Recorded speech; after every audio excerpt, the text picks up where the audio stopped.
metionina, una parte de su formación la da la serina. También en las purinas y piridinas, que son los elementos principales para formar a los ácidos nucleicos. Volvemos a decir entonces, glicina, y vamos a ver más adelante, glutamato y aspartato van a formar parte de la síntesis de las purinas y las pirimidinas. La metionina es un aminoácido muy simple. La metionina se caracteriza por ser donador de metilos, y también la metionina se caracteriza por convertirse en 2 pasos en homocisteína. La forma de generar homocisteína ya sería por la cisteína y también por la metionina. La donación de metilos y metionina, sin embargo, es su principal función. Metionina de metilos, dona metilos. Los metilos activan o inactivan productos. Por ejemplo, el DNA tiene que estar metilado para conservarse en su superenrollamiento. Si se alteran los metilos del DNA, se desenrolla esta molécula de los nucleosomas y empieza a alterarse. Es importantísima la presencia de metionina y la formación, por ende, de la metionina de la homocisteína, que es un marcador biológico de enfermedad, ya sea prediabética o enfermedad de tipo de lesión arterial.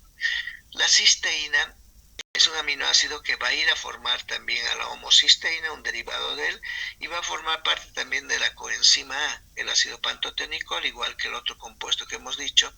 La cisteína va a constituir el sulfato urinario. Habitualmente no hay sulfato en la orina, no hay derivados tiosulfúricos o tiosulfatos en la orina, pero si hay un exceso de cisteína, sí se ubica sulfato en la orina.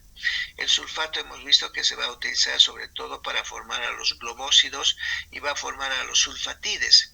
Los sulfatides son compuestos derivados lipídicos que se van a encontrar particularmente en el sistema nervioso central. La histidina es otro aminoácido y forma a la histamina.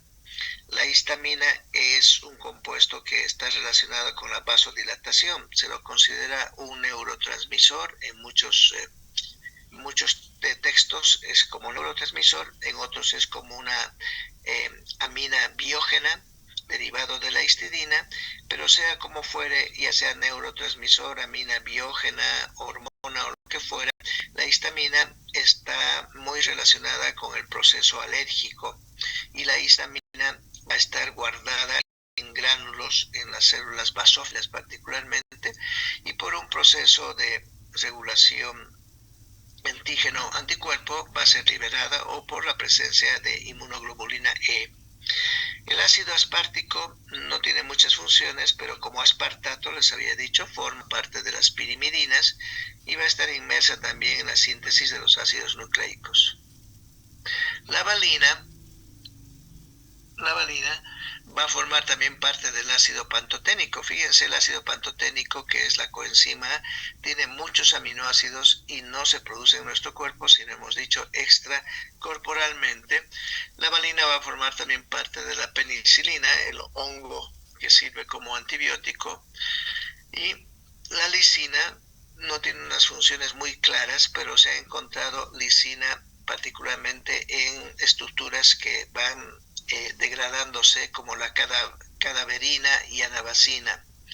El triptófano sí es importante para nosotros, muy importante, porque el triptófano va a formar a la serotonina, y la serotonina, entre comillas, es la hormona o el neurotransmisor de la felicidad.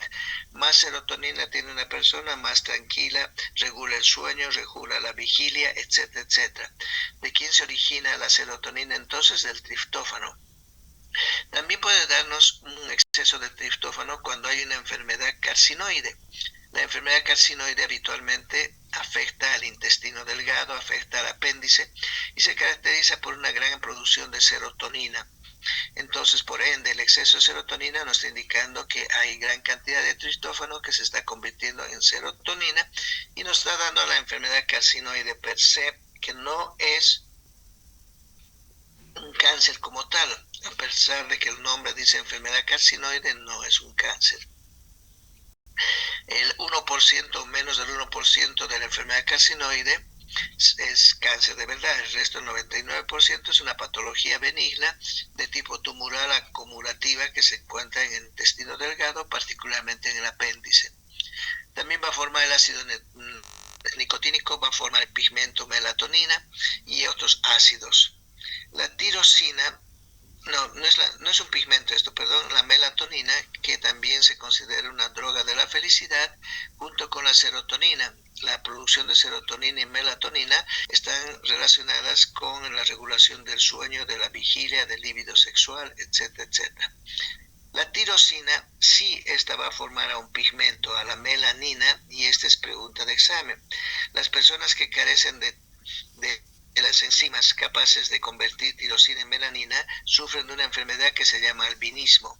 Por lo tanto, la tirosina, que es un aminoácido que se forma a partir de fenilalanina, es un compuesto importante porque nos determina el color de la piel. La melanina es el determinante principal del color de la piel. También la tirosina va a formar a las catecolaminas. Vamos a tener la dopa dihidroxifenilalanina, la noradrenalina, la adrenalina, forma parte también de la morfina, de la codeína, de la papaverina, tiramina, mescalina y de hormonas como la tiroxina.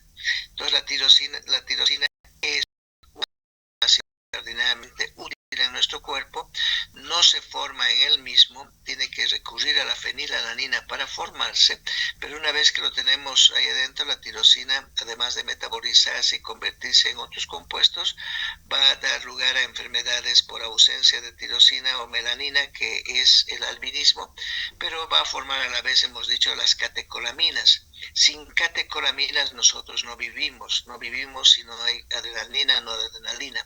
También forma parte de algunos opiáceos como la morfina, codeína, papaverina, que son derivados del opio, y algunos compuestos que tienen una regulación del sistema adrenérgico como la tiramina, la mescalina y la hormona tirosina, que es la hormona T4.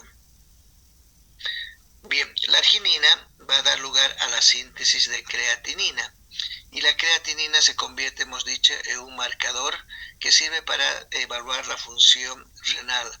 Si no se forma creatinina, está ocurriendo algún problema. Los niveles de creatinina habíamos analizado, puede haber una creatinina muy elevada con un nitrógeno ureico muy bajo, que eso no refleja falla renal, sino significa falla muscular. Pero si cuando la creatinina y o el nitrógeno ureico están elevados, sí se refiere a una enfermedad renal, generalmente nos refleja insuficiencia renal aguda. La creatinina se forma a partir de 3 aminoácidos, y esa es pregunta de examen. Se forma de arginina, de glicina y metionina. Son los 3 aminoácidos que van a participar en la formación de creatina, que es la precursora de la creatinina. La arginina, hemos visto, es un aminoácido grande, es un aminoácido básico. La arginina tiene por rol cumplir el formar el óxido nítrico, pero en el riñón la arginina se junta con glicina. Al juntarse con glicina forma ornitina, muy parecido a lo que es en el ciclo de la urea. La ornitina se forma también en esta fase y en lo que es el ciclo de la urea o el catabolismo de los nitrógenos de los aminoácidos. Sea como fuera, entonces arginina se junta con glicina y nos forma un ácido que se llama ácido guanidoacético o guanidoacetato, que es un precursor. Este ácido sale a la sangre, se dirige al hígado y ahí se junta con el tercer aminoácido, que es metionina. La metionina siempre viene como S-adenosilmetionina y nos va a formar S-adenosil-homocisteína. Les había dicho, la homocisteína es un marcador muy importante. Bien, a partir de el guanidoacetato, entonces, o el ácido guanidoacético, en el hígado, gracias a la introducción de metionina, se va a formar creatina. La creatina está constantemente formándose en el hígado y también se está formando en otros tejidos, no solamente en el hígado, también en el músculo. En el músculo, la creatina en el músculo se va a fosforilar y se va a convertir en creatina fosfato. Esta creatina fosfato va a ser una fuente de fosfatos de alta energía y va a estar almacenada en la célula muscular. En un momento dado, cuando hay mucha actividad muscular, en una forma no enzimática, la creatina fosfato dona sus fósforos y sale como creatinina. Y esa creatinina se va a la sangre y luego se depura o se elimina por el riñón. Entonces es una forma de saber que esta sustancia se forma constantemente y que tiene que eliminarse en su totalidad o casi en su totalidad por el riñón. Los valores de creatinina normales no deberían exceder de 1.2 miligramos por decilitro. El valor normal debe ser debajo de ellos. Lo mejor es 1.0, 0.8, 0.9, porque nos está indicando que hay una buena depuración, una buena función renal, porque está eliminando por vía renal a este compuesto que es derivado de 3 aminoácidos.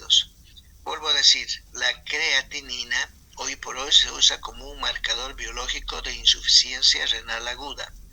La creatinina se forma a partir de arginina, glicina y metionina. Tiene 3 órganos que lo forman: el riñón en primera instancia, el hígado en segunda instancia y el pulmón y el músculo en tercera instancia. Cuando se junta arginina con glicina se forma un ácido guanido acético. Este se junta con el otro aminoácido metionina y forma la creatina. La creatina se va a almacenar en el músculo gracias a una enzima fosforilante que va a fosforilar, que es creatina fosfoquinasa, como creatinfosfato. Y en el momento en que se realiza actividad física muscular, la creatina fosfato va a perder sus fosfatos y se va a eliminar a la sangre en forma no enzimática como creatinina. La creatinina en la sangre se va a ir al riñón, se va a depurar o eliminar por el riñón. Los valores altos de creatinina significa que el riñón no está funcionando y o que ha habido mucha actividad muscular. Una rhabdomiolisis, una actividad muscular muy intensa, eleva los niveles de creatinina sin necesidad de que haya una insuficiencia renal. El óxido nítrico es otro componente importante y se forma a partir de la arginina. El óxido nítrico es el vasodilatador más importante que tenemos. Entonces, ocurre unos mecanismos para formar óxido nítrico en diferentes células, no solamente las células endoteliales, sino también se forman en las células neuronales y en otras células más. ¿Cómo ocurre esto? En las células endoteliales, la arginina se encuentra con una enzima que se llama la óxido nítrico sintasa, que está activa. Inicialmente estaba inactiva la óxido nítrico sintasa que tiene que activarse. Y se activa por el proceso de calcio. Muchas de ellas requieren de calcio, calmodulina, de las óxido nítrico sintasas. Hay 3 subtipos de óxido nítrico sintasa, no todas requieren de calcio, una sola de ellas requiere de calcio, y aquí estamos viendo cómo el calcio en sus niveles concentrados va a activar al óxido nítrico que estaba inactiva, la va a convertir en óxido nítrico sintasa activa, y este va a actuar con la arginina. La arginina va a ser su substrato, que gracias al óxido nítrico sintasa se convierte en óxido nítrico y citrulina. Fíjense que los nombres ornitina, citrulina, que son aminoácidos del ciclo de la urea, se van repitiendo cuando participa la arginina en alguna reacción. Luego el óxido nítrico, que es un gas, pasa hacia el tejido muscular y en el tejido muscular activa a la guanilato ciclasa. La guanilato ciclasa en el tejido muscular liso es un compuesto que va a activar a la GTP. La GTP se va a convertir en GMP cíclico y el GMP cíclico en exceso va a producir relajación. Entonces, volviendo al principio, la arginina es un aminoácido que se va a encontrar en células endoteliales, células nerviosas y otras células. La arginina va a reaccionar con el óxido nítrico sintasa, con un subtipo de los óxidos nítricos sintasas en las células endoteliales, y este óxido nítrico sintasa del endotelio depende de la concentración de calcio. Cuando está activo el óxido nítrico sintasa va a formar al óxido nítrico, que es un gas. Este gas difunde a las células del músculo liso. En las células del músculo liso va a buscar al GTP, que es un nucleótido trifosforilado, y activa la guanilato ciclasa. La guanilato ciclasa es el compuesto, es la enzima que convierte el GTP en GMP cíclico. Y el exceso de GMP cíclico va a producir relajación del músculo liso. El músculo liso, la célula del músculo liso se dilata y por lo tanto va a haber mayor ingreso de sangre al área donde estén dilatados los músculos lisos. Esa es la acción del óxido nítrico y su origen es la arginina por medio de la NOS o la óxido nítrico sintasa. La ornitina tiene otros roles. La ornitina hemos dicho que se forma a partir de la arginina y en varios lugares. La ornitina forma poliaminas que se consideran también factores de crecimiento y estabiliza el DNA. Los tres compuestos formados a partir de la ornitina son la putrescina, espermidina y espermina.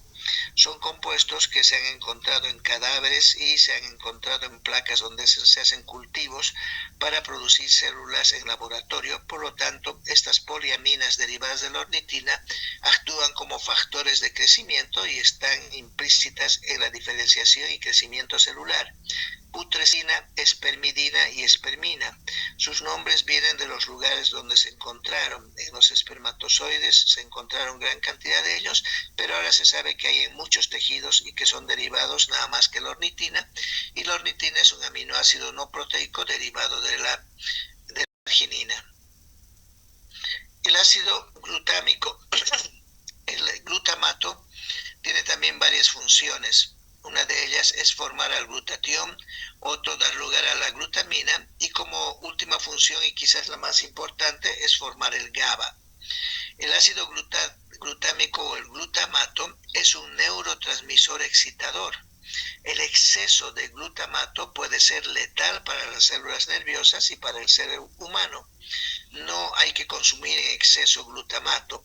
Hay algunos productos que se utilizan para saborizar las comidas, como es el Ajinomoto, que tiene glutamato en exceso. No hay que consumir ese producto porque es lesivo para las células nerviosas.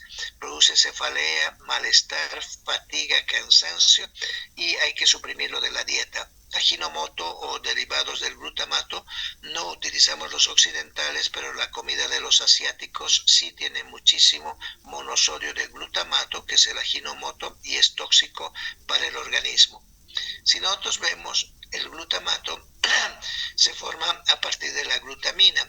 La glutamina y el alfa-cetoglutarato, aquí está el alfa-cetoglutarato en el ciclo de Krebs, originan al glutamato. La glutamina, cuando pierde un aminoácido o un grupo nitrogenado por la glutaminasa, se convierte en glutamato. El alfa-cetoglutarato, como intermediario del ciclo de Krebs, por transaminación, forma al glutamato. Sea como fuere, el glutamato proveniente de la glutamina o el glutamato proveniente del alfa-cetoglutarato, ya tenemos en las células glutaminérgicas una gran cantidad de glutamato. El glutamato se va almacenando y en un momento dado es eliminado por exocitosis. El glutamato sale a la hendidura sináptica y tiene un proceso de recaptación. Puede ser recaptado en un 80 o 90% por las células que le dieron origen, ya sea la célula terminal presináptica o las células gliales pueden captar el glutamato. Pero otra gran parte, que es un 10 o 20% del glutamato que ha salido a la hendidura sináptica, va a buscar receptores del glutamato. Y los receptores del glutamato son tres. Es el AMPA, el NMDA y el kainato.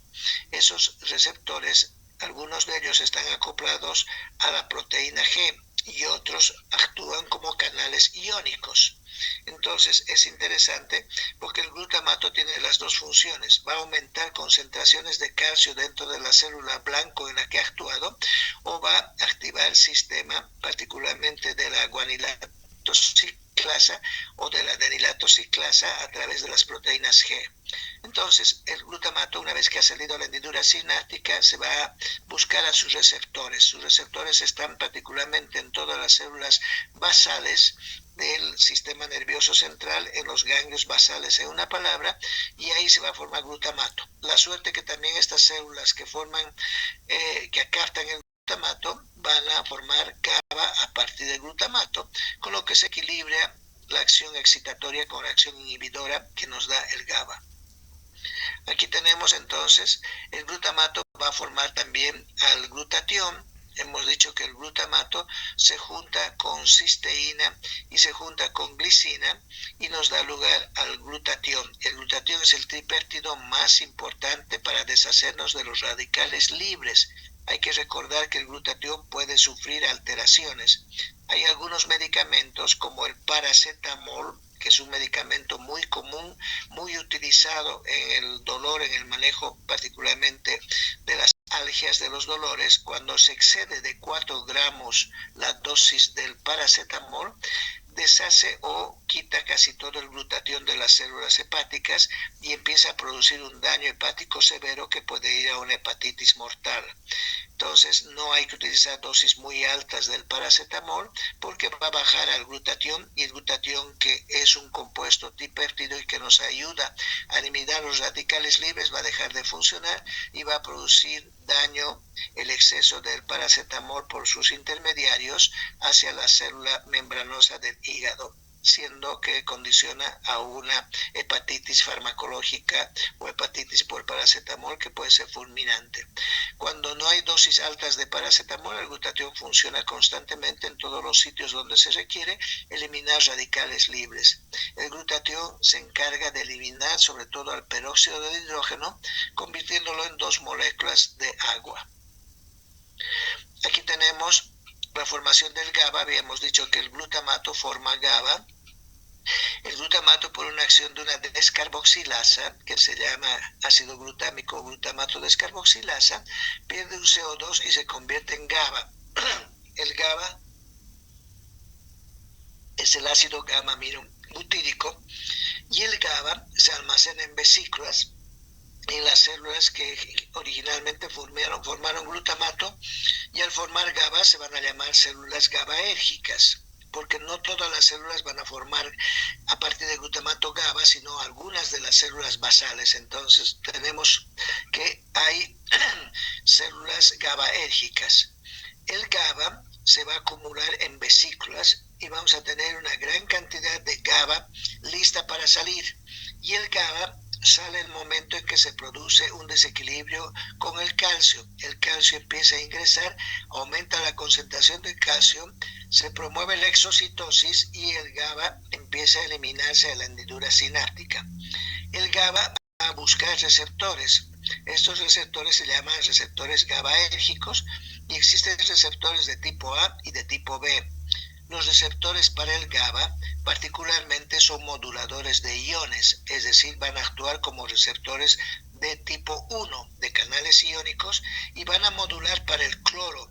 Van a permitir que ingrese el cloruro al interior de la célula. Al ingresar el cloruro, este da un efecto inhibidor por acción del GABA, pero también el GABA puede aumentar un ingreso del sodio y darle una acción excitadora. Las más de las veces, no obstante, es el cloruro, y el GABA se asocia al ingreso al cloruro al interior de las células, donde estabiliza todo el impulso nervioso y puede hacer que la persona de un estado excitatorio pase a un estado inhibitorio. El albinismo es una enfermedad producida, hemos dicho, por la falta del pigmento melanina. Es una enfermedad que se altera por condiciones congénitas. Es una enfermedad que afecta a los humanos y que se produce por una falta de pigmento, particularmente en los ojos, en el cabello y en la piel. Aquí vemos una foto muy representativa porque se produce en todas las razas, en todas las etnias, y tenemos aquí 2 personas africanas y sus hijos son absolutamente albinos, son blancos, y se consideraban antiguamente como un regalo de Dios o como un castigo. En algunas tribus los albinos eran separados de toda la tribu porque consideraban un castigo, y en otras eran como un beneficio de los dioses y de su religión. Sea como fuera, el albinismo es relativamente frecuente en países más que nada nórdicos y sudafricanos. Aquí vemos un albinista como tal, un albino, carece de pigmento en los ojos, carece de pigmento en el cabello y en la piel. El albinismo se presenta cuando hay varios defectos genéticos que hacen que el cuerpo no sea capaz de producir melanina. La melanina es una sustancia que le da el color, hemos dicho, al cabello, la piel, al iris del ojo. El albinismo puede ser hereditario en gran parte y hoy por hoy con la ingeniería genética tecnológica se puede llegar a un albinismo. Tal es el caso de Michael Jackson, que utilizó enzimas inhibidoras de la formación del pigmento y su piel fue blanqueándose. Pero el porcentaje más grande de albinismo, que no es obviamente adquirido, es hereditario y se debe a la ausencia de una enzima que está localizada en el cromosoma 11, en el brazo corto del cromosoma 11, y esta ausencia de esta enzima se transmite en forma autosómica recesiva. Existen dos tipos de albinismo, entonces, unos que están producidos por la afectación del producto del pigmento melanina, que es albinismo de tipo 1, y el otro el de tipo 2, que es un defecto del gen P. Las personas con este tipo de albinismo tienen una pigmentación clara al nacer y estas personas de tipo 1 se aumenta la producción absoluta del pigmento de melanina, pero vuelvo a decir, sea como fuere, el albinismo de tipo 1 o tipo 2 tienen la misma condición, llegan a que la persona no tenga el pigmento adecuado de melanina, ya sea por un orden en un defecto específico en la producción de melanina o la ausencia de las enzimas que tienen que convertir el compuesto tirosina en melanina y alteraciones del gen P o de algunos cromosomas más. En los individuos no albinos, los melanocitos transforman el aminoácido tirosina en la sustancia conocida como melanina, que es la que da el color. La melanina se sintetiza tras una serie de reacciones enzimáticas por acción de la enzima tirosina sinasa. Fíjense el nombre, tirosinasa. No es tirosina sinasa, es tirosinasa. La ausencia de la tirosinasa es la que va a producir el albinismo, porque va a impedir que la tirosina se convierta en melanina, tirosinasa. Acuérdense que puede ser muy confundible esto con el nombre de tirosina sinasa. Aquí simplemente es tirosinasa, que deriva del aminoácido tirosina y la enzima que requiere para que convierta la tirosina en melanina. Esta ausencia de esta enzima es la que está presente en las personas que tienen un problema congénito hereditario de ausencia de la enzima por alteraciones de los cromosomas 11 y del gen P descubiertos recientemente. La noradrenalina y adrenalina, hemos dicho que se forman, son las catecolaminas que se forman a partir de la tirosina. La tirosina lo primero que forma es el DOPA. La DOPA se convierte en dopamina, dopamina en noradrenalina y la noradrenalina en adrenalina. Todas estas formaciones ocurren en células que se llaman noradrenérgicas. Y la adrenalina se va a formar en la médula suprarrenal en células que se van a llamar adrenérgicas, pero el resto se forma en células noradrenérgicas en diferentes partes del sistema nervioso central y del sistema nervioso periférico. La tirosina lo primero que forma es DOPA, la DOPA forma dopamina, la dopamina noradrenalina.